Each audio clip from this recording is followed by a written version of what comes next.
I'm Jody Zarn, and this is the Cowboy and the Checker Champion. I have always loved buying people coffee. Friends, strangers, it doesn't matter who you are, chances are I will buy you a coffee. It's just my thing. So on November 8th, 2019, when I saw a homeless man standing outside my work, it seemed only natural to buy him a cup of tea. His name was Leroy, and we became instant friends.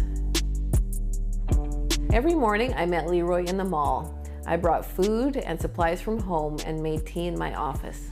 We'd visit and I'd head up to work. I'd say Leroy wasn't your typical homeless person, but there is no typical homeless person, is there? People who are homeless are just that, people. They have stories, skills, accomplishments. Leroy had all of those. He's the best checker player in Canada and the 12th best in the world. He is Winnipeg's Queen's Gambit. And like the Queen's Gambit, Leroy learned the game as a boy from an older man in the community. He quickly rose to the top and became ranked as the 3rd best in Barbados. He was fondly called the Prince of Barbados. And while Leroy's talent for the game took him throughout Canada and the US, his journey was not without hardship. He recalled a tournament in Hamilton where a top player hurled racist taunts at him.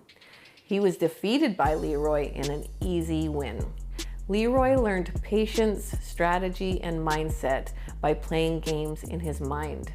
This sharpened his mind, he told me, and that in turn enabled him to stay alive on the streets. Leroy explained, when you live on the streets, every decision you make could mean life or death. He told me, if you want to stay alive, you must keep your wits about you. If you head to one part of town, it might mean safety. If you choose another, death. He was assaulted more than 25 times. He told me the rules were to stay away from certain shelters or you'll be assaulted. Wear all black or you'll be a target. I admit, when I met Leroy that fateful day, I thought I was the one doing the helping. I soon realized he was the one helping me. That fall had been rough. My dad, Henry, has dementia, and prior to meeting Leroy, our family decided to have him placed in a personal care home. Dad, an old cowboy from the prairies, has always been one of my very best friends.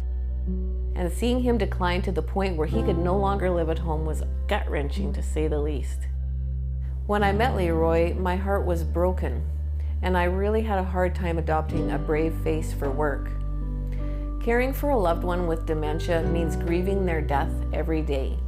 Each day you lose a little bit more of them as their mind slips into the fog. But something interesting started to happen. I'd arrive at work depressed, but I'd find Leroy in our usual spot and ask him how he was. He'd greet me with a smile and exclaim, "Jody, I'm doing pretty good." He wasn't annoyed because his caramel latte wasn't hot enough. He was thrilled to have a sandwich. He wasn't mad because his bus was late. He was happy because he had somebody to talk to. To say this was a dose of perspective would be an understatement. I began to view Dad's dementia journey with gratitude rather than despair. Rather than being consumed with grief, I savored the simple moments, conversations, the giggles, his voice. My dad and Leroy never met, yet they loved and respected each other from afar.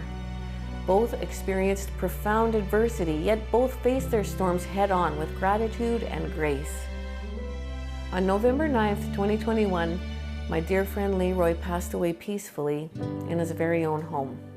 My dad is facing the end of his journey too. I will be okay. Both have shown me that even on the darkest paths, there is light.